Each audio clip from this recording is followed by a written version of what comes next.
Seja muito bem-vindo à nossa Escola Bíblica Online. Nós adotamos a revista Compromisso, da Contribuição Editora, esta que se encontra em minhas mãos.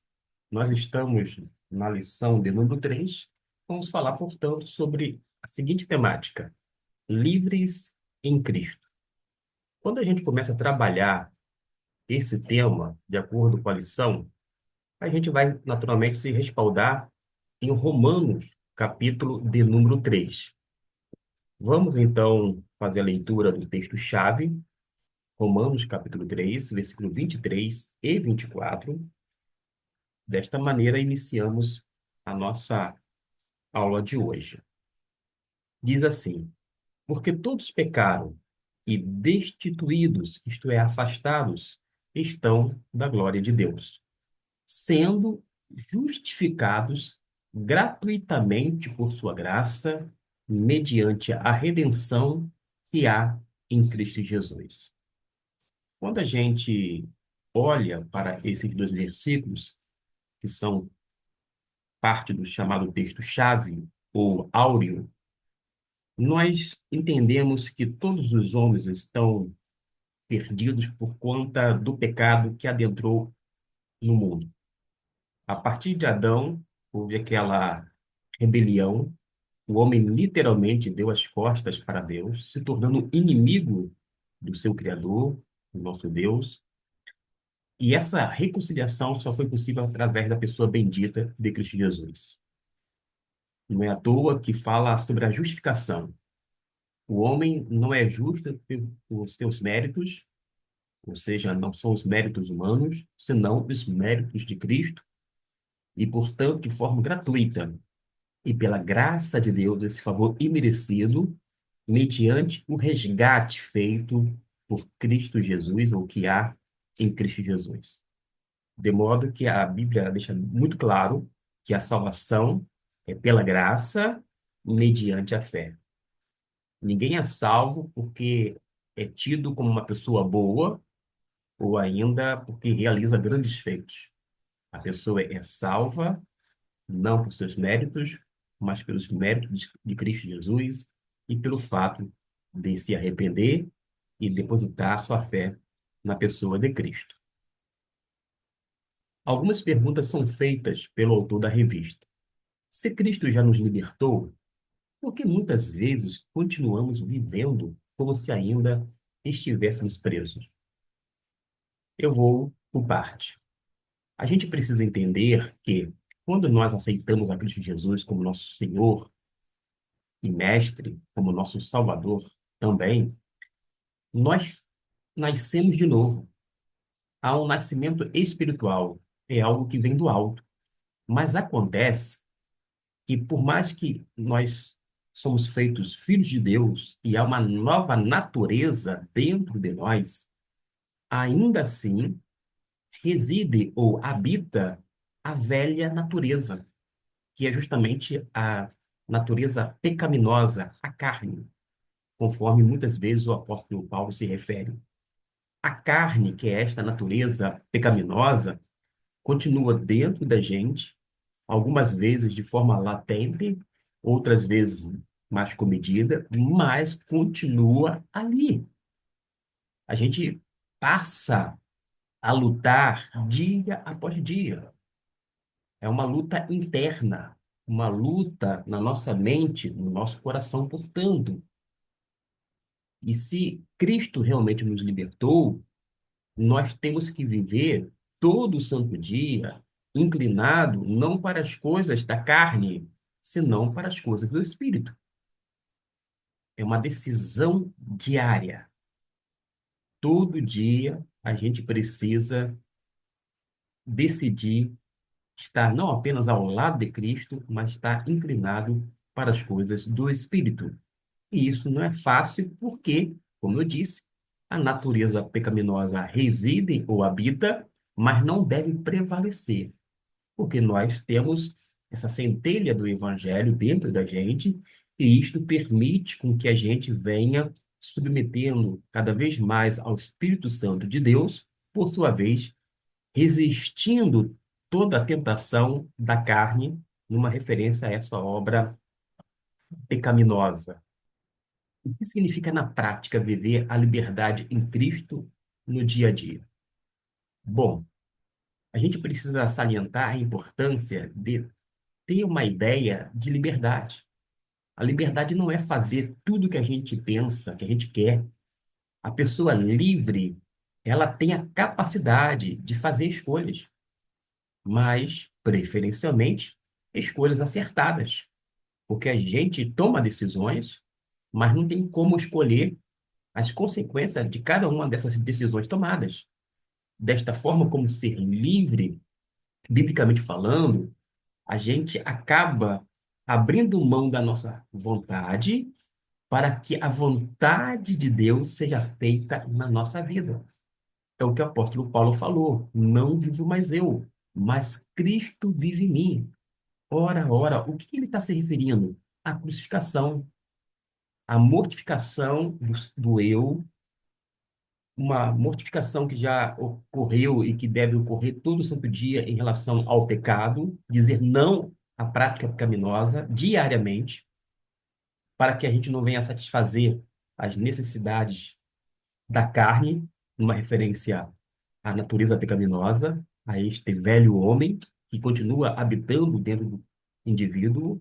A verdadeira liberdade é quando a gente se torna escravo de Jesus. A gente se liberta do pecado, da natureza pecaminosa, da morte, etc. e tal, para termos vida, uma vida verdadeira, uma vida cheia de sentido, uma vida que há plena realização por causa de que nós vivemos, existimos e nos movemos em Deus tão somente.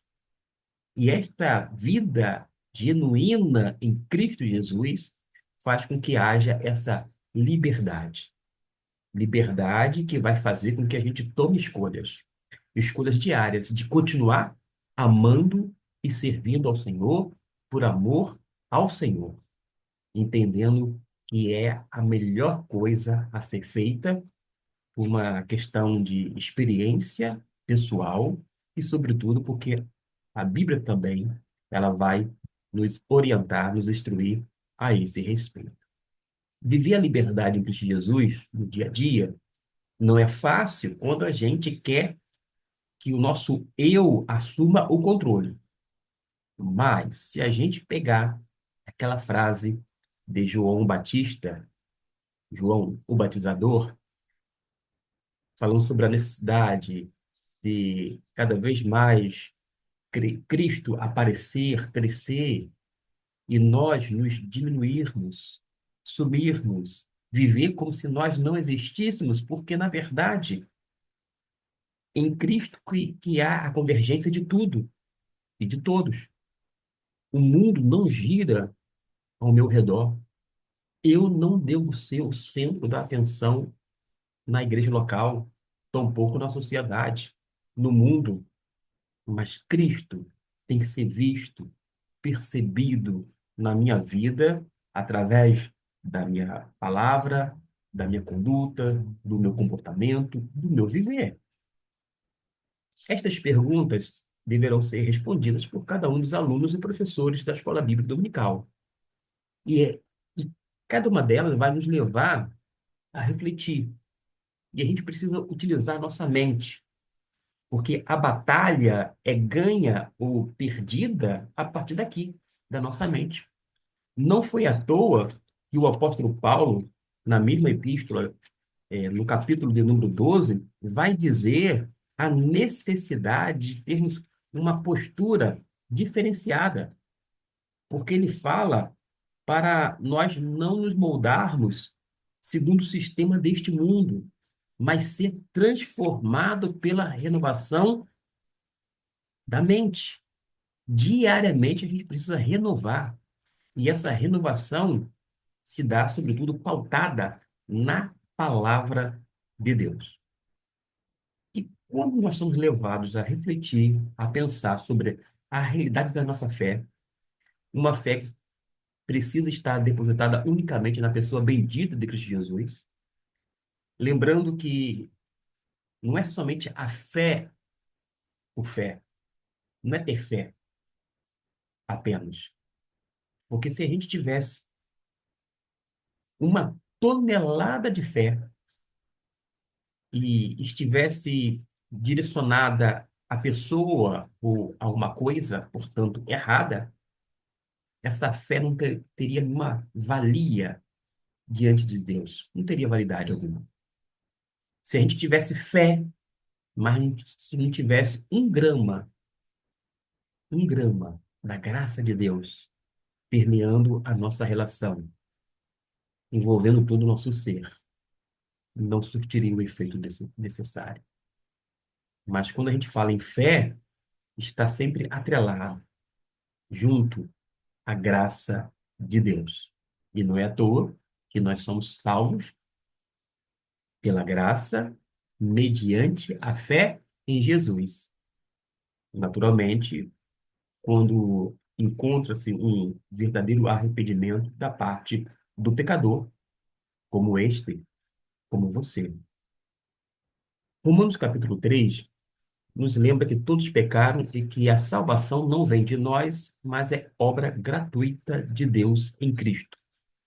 Por isso somos livres em Cristo, não carregamos mais a culpa universal do pecado, nem dependemos da lei como meio da salvação. Eu preciso fazer alguma coisa para ser salvo? Em absoluto. Eu não preciso fazer nenhum tipo de caridade ou obra. Eu não preciso é, achar que o conhecimento por si só, a educação, por exemplo, vai resolver esse quesito espiritual. Eu preciso tão somente fazer duas coisas, que são justamente as condições para a salvação.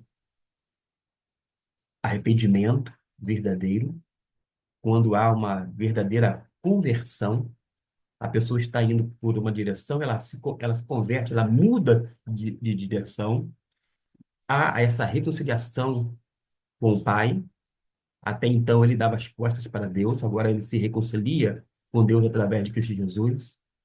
Aquele estado de inimizade é desfeito, e por sua vez, ele consegue, pela graça de Deus e pelo que Cristo fez na cruz do Calvário, seguir uma vida inclinada, inclusive, para as obras do Espírito e não mais da carne. Mas ainda assim, a luta é diária, porque todo santo dia ele vai precisar renunciar, ele vai precisar mortificar o eu.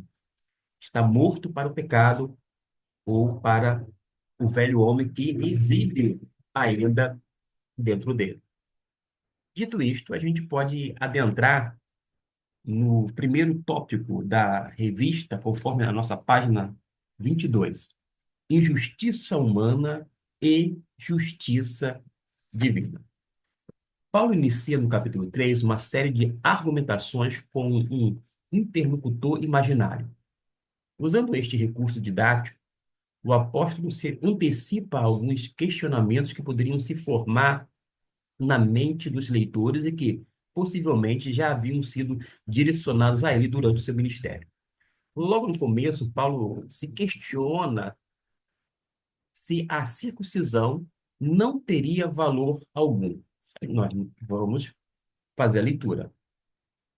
Que vantagem pode haver, então, em ser judeu? Ou que utilidade existe na circuncisão? Muita, em todos os sentidos. Primeiramente, porque ao judeu foram confiadas as palavras de Deus. Quando a gente observa estas coisas, precisamos fazer algumas considerações. Os oráculos de Deus são privilégios valiosos que foram entregues à humanidade. No entanto, a vantagem de possuir a palavra de Deus, como no caso dos judeus e dos cristãos, implica necessariamente em responsabilidade e obrigações. A gente tem a certeza de que Deus é fiel, Deus é justo, Deus julgará e castigará todos os injustiçados e pecadores, provando a fidelidade e caráter justo.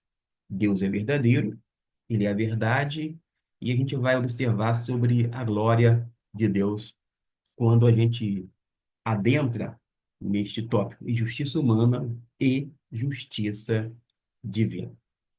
O apóstolo Paulo ele está apresentando uma sequência de citações do Antigo Testamento com aquele objetivo de confirmar sua teologia em relação à universalidade do pecado, de acordo com o versículo de número 9 até o 12. E a gente precisa, então, voltar para estes dois versículos iniciais, por causa de quê? Considerando o que ele expôs no capítulo 2, que a gente não pode fragmentá-lo, lermos de uma forma separada.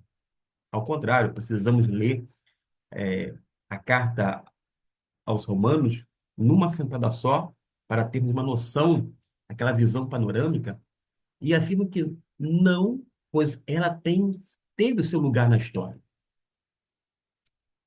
O povo de Deus tinha uma marca, ou um selo, que era justamente a circuncisão. A circuncisão era necessária.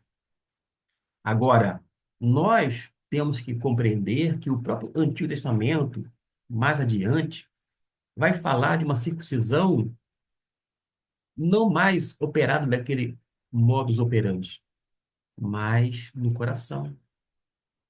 Tem que remover algo que está em nosso coração para que Cristo seja revelado, apresentado a nós, mediante esse arrependimento e a fé que é depositada nele.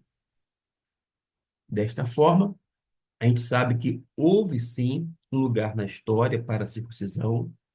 Deus veio através de Cristo Jesus inicialmente para o povo judeu, sim. Quando a gente se reporta ao livro de Gênesis, do capítulo 1 até o 11, fala de uma forma geral sobre um Deus universal, sobre várias nações, povos.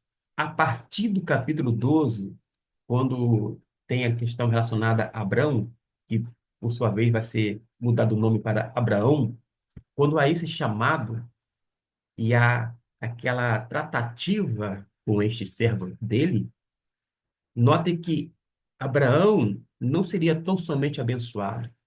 Não era ele e a sua família, os seus descendentes, mas todas as famílias da terra seriam abençoadas por causa da promessa feita ou da aliança feita com Abraão. E Deus faz alianças diversas, inclusive a aliança com o seu povo, uma referência ao Antigo Testamento, por sua vez, a nova aliança que é estabelecida, ou seja, é inaugurada com a pessoa de Cristo Jesus, quando morre na cruz do Calvário e verte o seu sangue. A partir da cruz, nós temos o estado nova e que é, inclusive, superior à anterior. A infidelidade de algumas pessoas do povo judeu não invalidava o fato de que eles haviam sido o povo escolhido por Deus. Deus escolheu sim o povo de Israel, era um povo eleito, uma nação santa, separada para o serviço do rei, um serviço real, porque Deus reinava através da teocracia, que era um governo é, por Deus.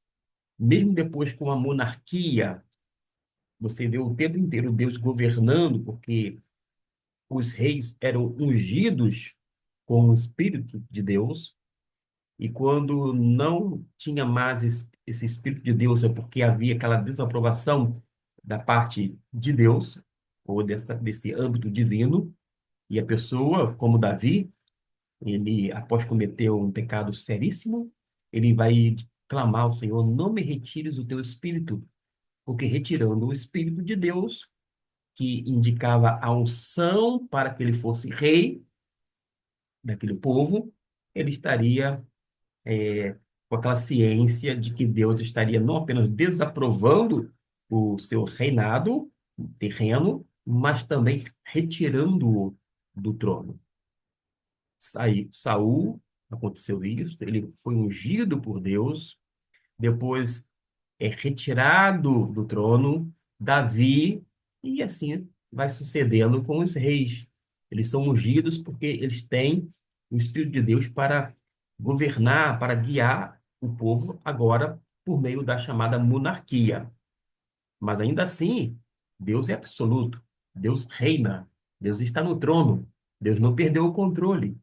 E os reis tinham a obrigação de manter o povo juntamente, naturalmente, com os sacerdotes, que eram os religiosos, mas debaixo da antiga aliança. Vamos prosseguir, porque a seguir, Paulo esclarece uma dúvida sobre a justiça de Deus. É fácil perceber que a nossa injustiça ou nossa forma pecaminosa de viver ressalta a justiça divina, mostrando o valor eterno e maravilhoso dos seus ensinamentos. Contudo, alguns teriam questionado Paulo de que o mal, nesse sentido, realçaria a bondade divina, tornando-se assim uma atividade positiva a ser conduzida. Precisamos ler versículos 7 e 8. Mas se alguém pode alegar, se a minha mentira ressalta a veracidade de Deus, engrandecendo ainda mais sua glória, por que sou condenado como pecador? Ora, por que não dizer como alguns caluniosamente afirmam que dizemos? Pratiquemos o mal para que nos sobrevenha o bem. Por certo, a condenação dos tais é merecida. Paulo, porém, rechaça tal visão, demonstrando que tais pessoas que vivem em condenação e que a merecem por não terem uma atitude real de arrependimento. Não é pelo fato de Deus ser justo, amoroso, piedoso, misericordioso, longânimo, rico em perdoar, que o indivíduo, quer na antiga aliança, quer na nova aliança, vai cada vez mais se envolver e estar no lamaçal do pecado para que a graça divina venha cada vez mais e mais abundar. Ao contrário, toda pessoa que tem esse senso da presença de Deus, do ser de Deus, até mesmo dentro dele, quer debaixo da antiga ou da nova aliança, no nosso caso, debaixo da nova aliança, nós temos que ter essa percepção de que nós não podemos nos aproximar do mal, nós não podemos ter essa proximidade com as coisas que são pecaminosas, que são nocivas, que são prejudiciais para o nosso corpo físico, para a nossa família, para os nossos relacionamentos eclesiásticos, para o nosso relacionamento com Deus. Nós precisamos evitar toda sorte aquele mau caminho e não andar por ele. Deixar de trilhar esse mau caminho é uma postura de uma pessoa sábia, uma pessoa que teme a Deus, que é justamente o princípio de toda sabedoria. Logo, a gente observa que é necessário para todas as pessoas um comportamento de genuíno arrependimento, mais do que remorso, para que a pessoa realmente saiba, primeiramente, quem de fato ela é e quem Deus é. E com Deus não se brinca. A gente não pode apresentar-se como se estivéssemos num teatro, num palco, e Deus estivesse na plateia vendo o nosso desempenho ou a nossa performance. A gente precisa agir com seriedade, com temor, com uma vida piedosa diante de Deus, diante da igreja e, sobretudo, na sociedade. Nós vamos agora adentrar para o segundo tópico. Judeus e gregos, todos são pecadores. Eu sei que os judeus, eles não viam com bons olhos os gentios, numa referência não apenas aos gregos, mas todas as pessoas de outras nações. Os gentios eram considerados como cães, eram imundos.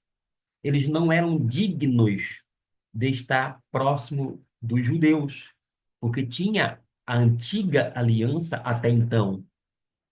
Eles, como judeus, formavam um povo santo, um povo sacerdotal, um povo escolhido por Deus. Mas acontece que tanto judeus quanto gregos, ou ainda gentios, são pecadores. Eu sou um pecador ainda, mas não conto mais, não vivo na prática do pecado. Porque a Bíblia vai nos dizer, segundo João, que Aquele que é nascido de Deus não vai viver na prática do pecado. Ele pode pecar, sim. E se ele pecar, ele tem um advogado diante dele, que é o Senhor Jesus Cristo, o justo juiz, que morreu na cruz justamente para verter o sangue imaculado para nos redimir, nos salvar, nos purificar de todo pecado.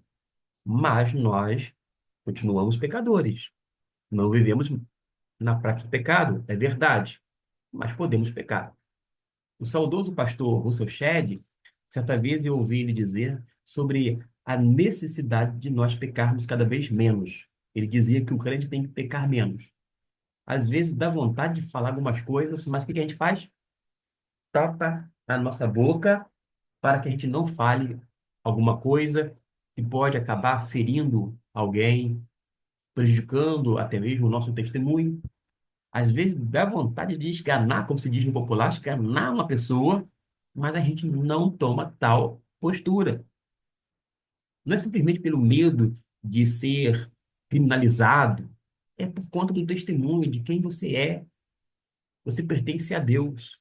Você vive de uma forma diferenciada e não deve reagir como se fosse uma pessoa irracional, mas como ser racional, temente a Deus, tem que colocar todas as questões bem claras diante de você para que o seu testemunho não seja, vou dizer assim, prejudicado, o nome de Jesus não seja jogado na lama, para que o nome da igreja não seja realmente motivo de chacota, entre outras coisas. Tendo vencido a temática da justiça divina, o apóstolo Paulo ele começa a abordar um dos cernes da controvérsia judaica lá na igreja, que seria possível, é, uma possível vantagem ou superioridade dos judeus convertidos sobre os gentios por terem recebido e obedecido a lei do Senhor em sua prática religiosa anterior. Afinal de contas, via de regra, o judeu daquele tempo andava religiosamente em dia.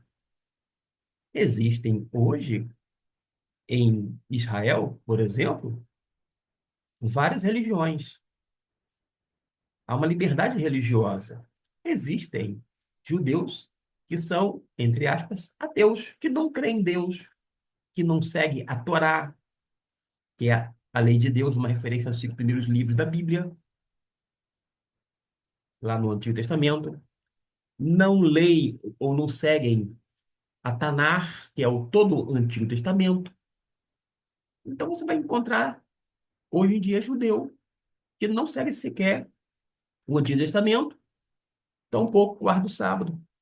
Recebeu toda a instrução na infância, na adolescência, mas na fase, digamos, adulta, em algum momento da vida, decidiu de uma forma deliberada não seguir mais aqueles ensinos.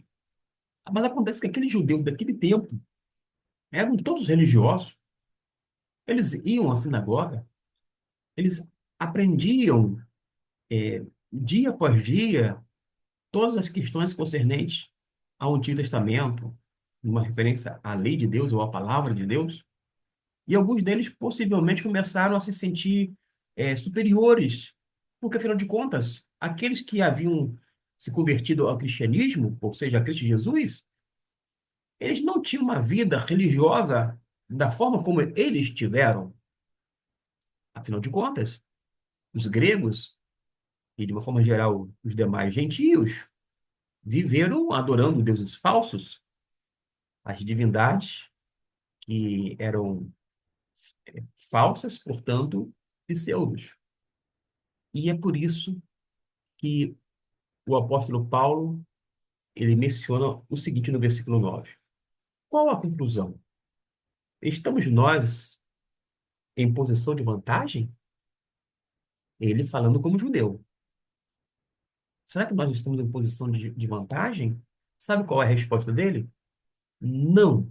Já demonstramos que tanto judeus quanto gentios estão todos subjugados pelo pecado. Tanto judeu quanto gentio, a despeito das suas religiões, dos quais eram adeptos, Eles estavam como escravos do pecado. É o que o apóstolo Paulo nos diz. Porém, ele também descarta esta visão, citando vários textos do Antigo Testamento para notar que não há justos debaixo do céu. Não há nenhum justo debaixo do céu, porque todos se desviaram, tornaram-se juntamente inúteis. Não há ninguém que pratique o bem. Não existe uma só pessoa que anda corretamente que possa ser justificada pela sua obra, pelos seus feitos. As suas bocas estão cheias de maldição e amargura. Os seus pés são rápidos para derramar sangue. Os seus passos são marcados por destruição e miséria. Não conhecem o caminho de paz. Consideram que é inútil temer a Deus.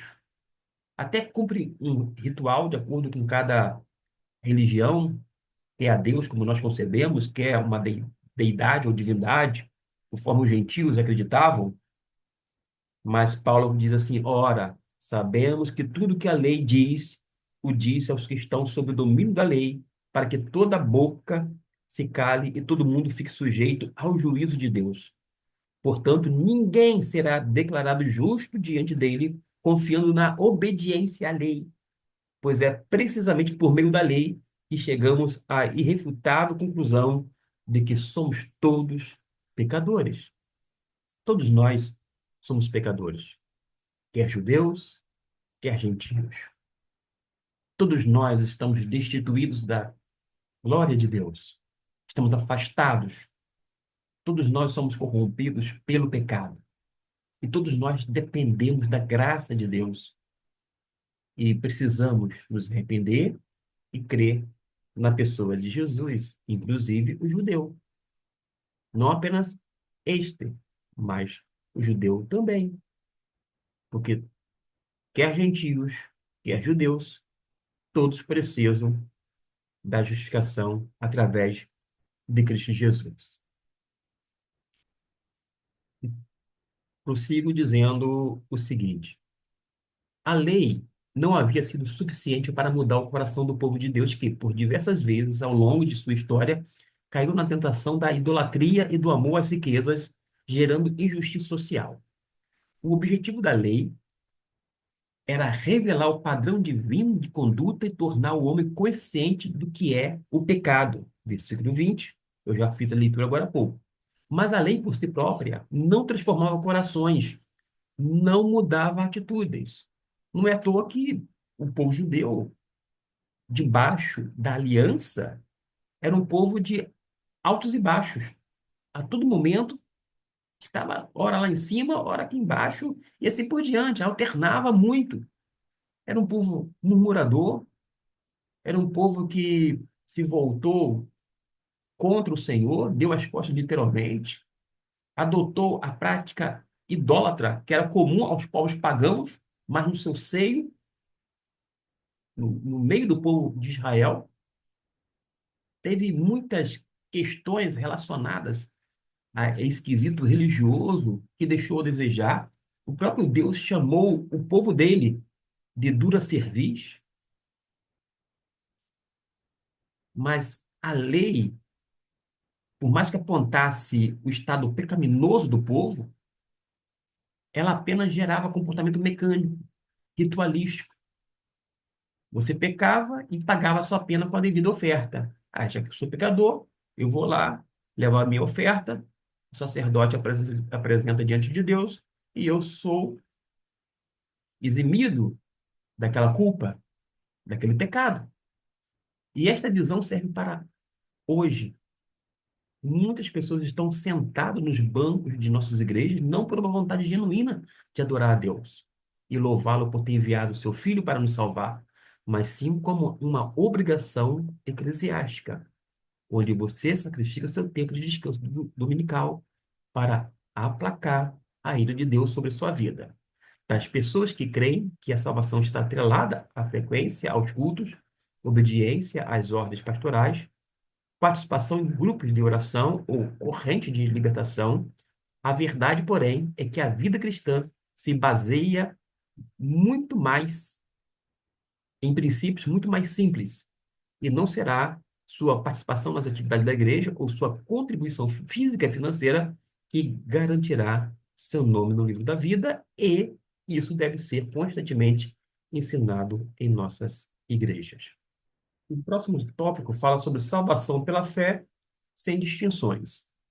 Após igualar a todos os cristãos de origem judaica ou gentílica, mostrando que todos são pecadores, Paulo faz a afirmação de que seria o centro de todo o seu ministério apostólico e nortearia os seus escritos. Versículo 22 até o 24, que diz assim: isto é, a justiça de Deus por intermédio da fé em Jesus Cristo para todas as pessoas que creem, porquanto não há distinção.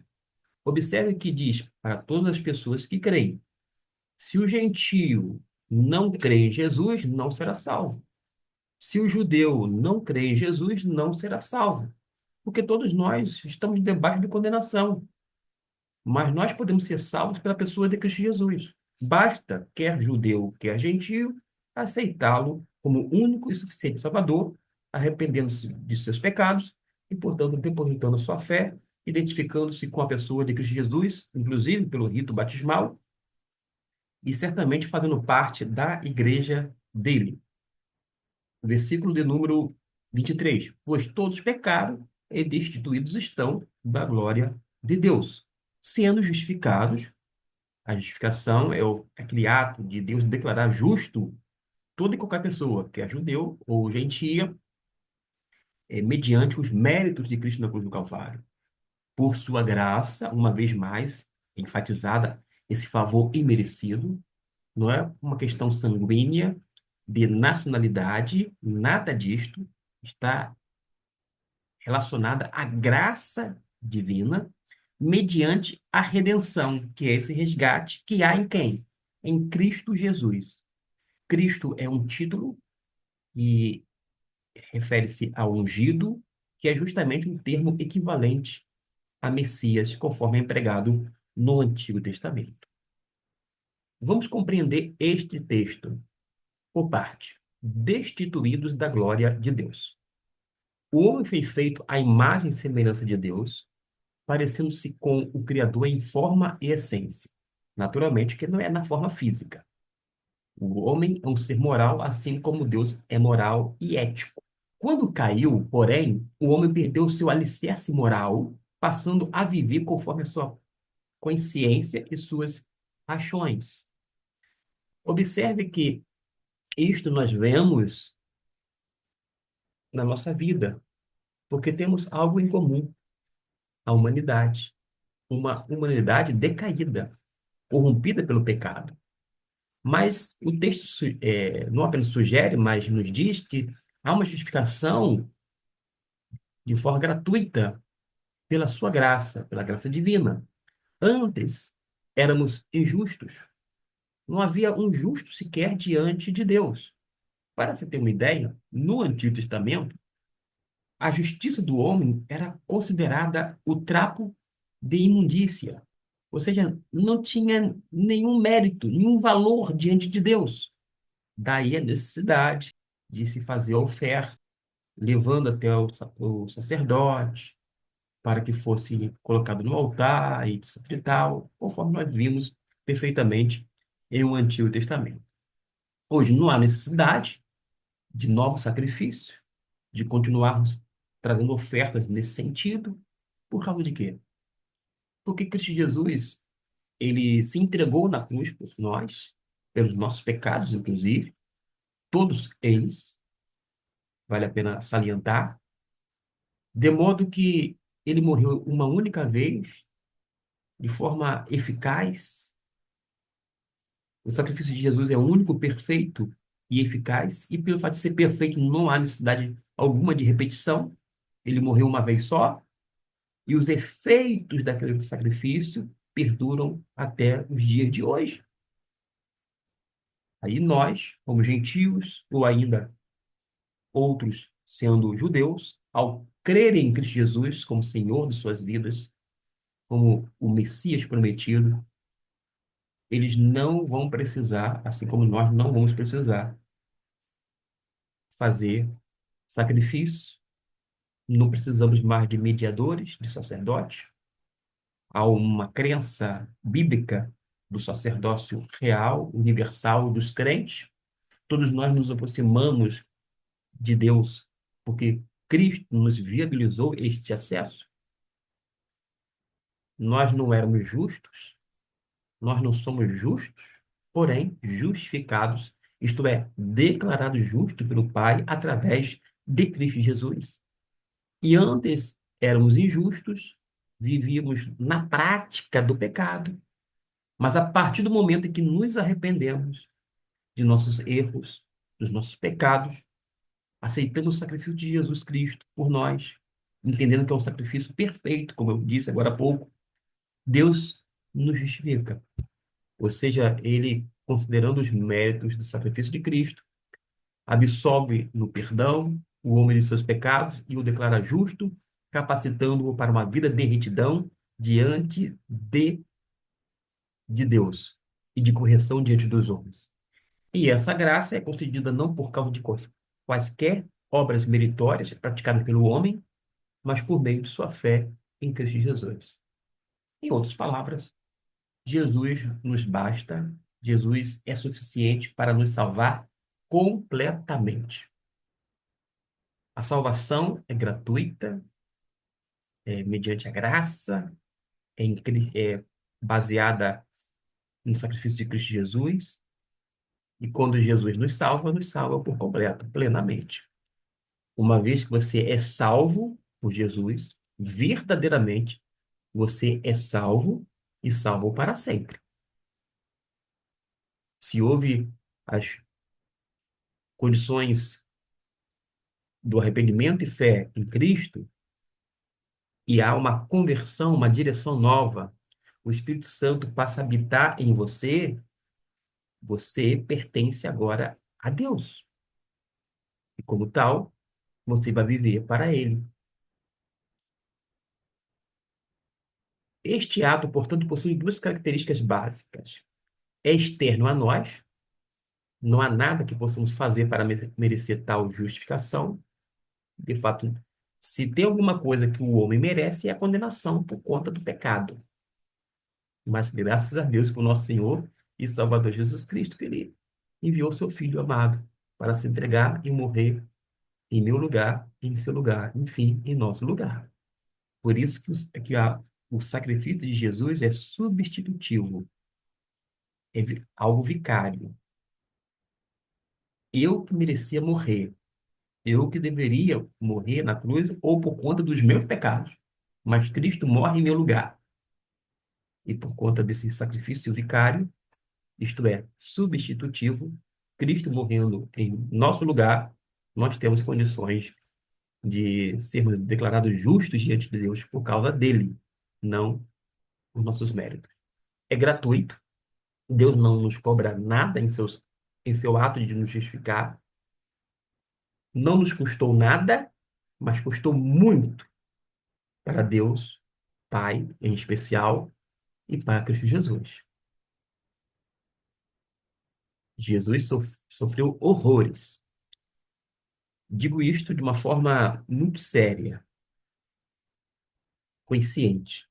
Se Jesus morresse, como de fato morreu, pelos meus pecados, e se somente morresse pelos meus pecados, ele ia sofrer grandemente. Eu tenho uma expressão que foi de autoria paulina, mas que se aplica perfeitamente a mim. Miserável homem que fui, porque hoje eu sou salvo em Cristo, mas miserável homem que fui. Aí Jesus morreu por mim. Sofreu muito, grandemente, pelas minhas ações pecaminosas. Mas agora imagine só, Jesus morrendo por toda a humanidade. Por pessoas que já nasceram, viveram e morreram, por pessoas que estão vivendo agora, por pessoas que ainda há de nascer, viver e morrer. Olha só a quantidade de sofrimento. Ele se fez maldito por nós porque ele levou sobre si os nossos pecados. E Deus não nos cobra nada, mas um preço foi pago. Não por mim, não por você, mas pelo nosso Senhor e Salvador Jesus Cristo.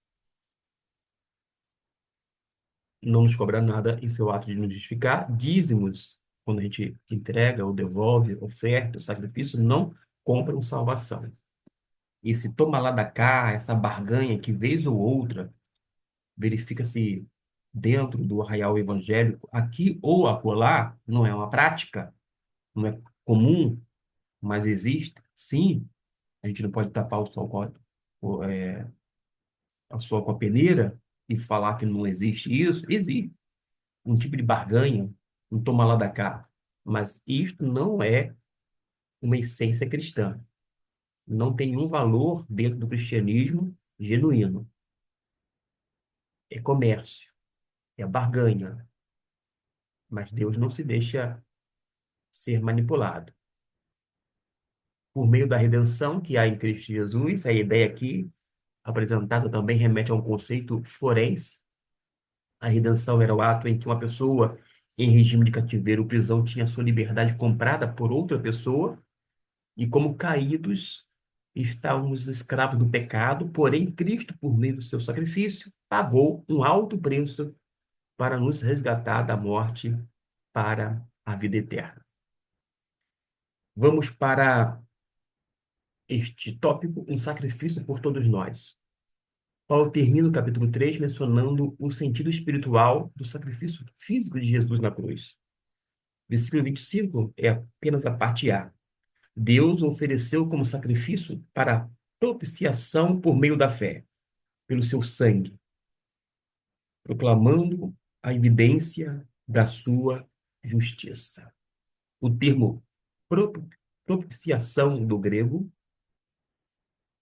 hilasmos, significa o ato de aplacar a ira de Deus pelo pecado. Deus aplaca a ira divina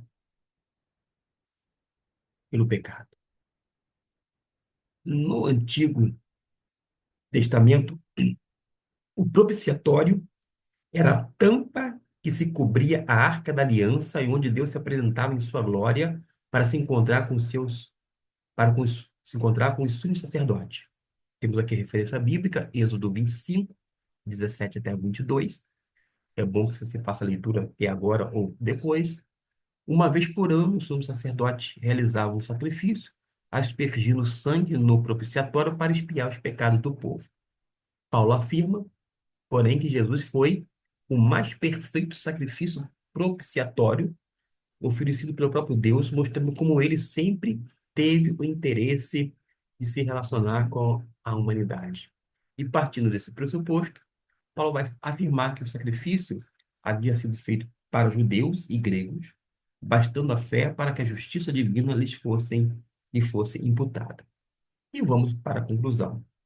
Livres em Cristo significa que não estamos mais presos. Primeiro, a culpa universal do pecado. Não adianta dizer que maldita foi a Eva porque ofereceu o fruto da árvore para Adão. Nada de culpar os nossos pais, Adão e Eva, porque a culpa é universal.